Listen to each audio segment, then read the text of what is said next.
खारघर परिसरात सोनसाखळी हिसकावून पसार होणाऱ्या गुन्ह्यांमागील सराईत आरोपी हैदर अली सादिक अली सय्यद वय 37 याला पोलिसांनी मालेगावातून शिताफीनं पकडलं।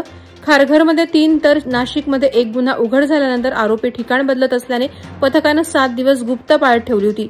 वरिष्ठ पोलीस निरीक्षक अजय कांबळे यांच्या मार्गदर्शनाखाली पथकानं टी पॉइंटवर सापळा रचून आरोपी जेवणासाठी बाहेर पडताच धावत्या बाईकवर झडप घातली आणि त्याला पकडलं। आरोपी औरंगाबाद, अयोध्या, जबलपूर, गुजरात आणि कलकत्ता येथेही वॉन्टेड आहे।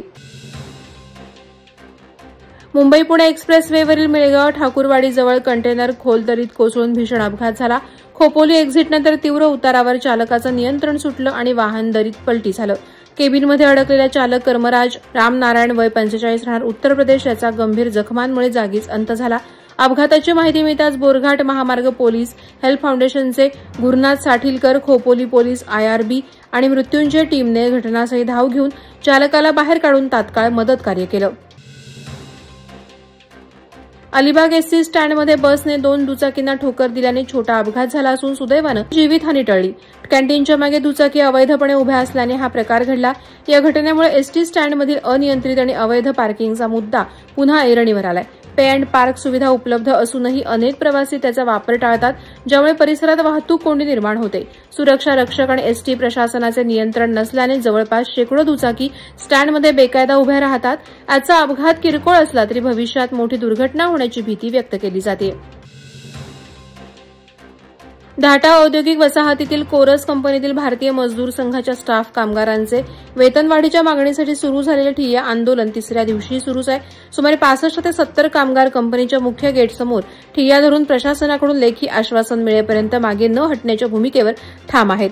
कंत्राटी कामगारांचे बोनस आणि LAT प्रकरण निकाली लागल्यानंतर स्टाफ कामगारांनी आंदोलनाला सुरुवात केली।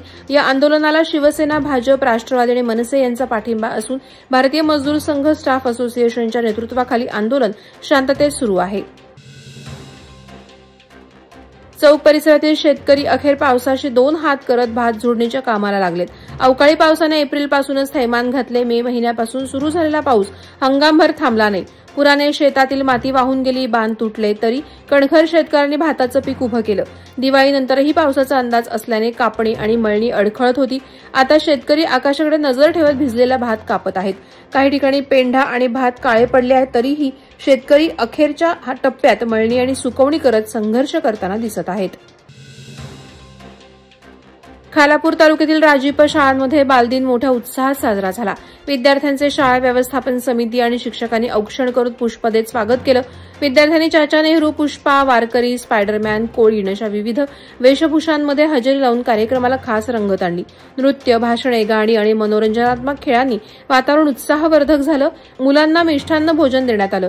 या कार्यक्रमाला शाळा व्यवस्थापन समिती अध्यक्ष, स्वयंसेवक, अंगणवाडी सेविका आणि पालक मोठ्या संख्येनं उपस्थित होते। वादळवारा लाईव्हसाठी न्यूज ब्युरो, रायगड। नवी मुंबई व रायगड जिल्ह्यातील ताज्या बातम्या आणि घडामोडींसाठी सबस्क्राईब करा वादळवारा लाईव्ह चॅनल आणि दाबा बेल आयकॉन।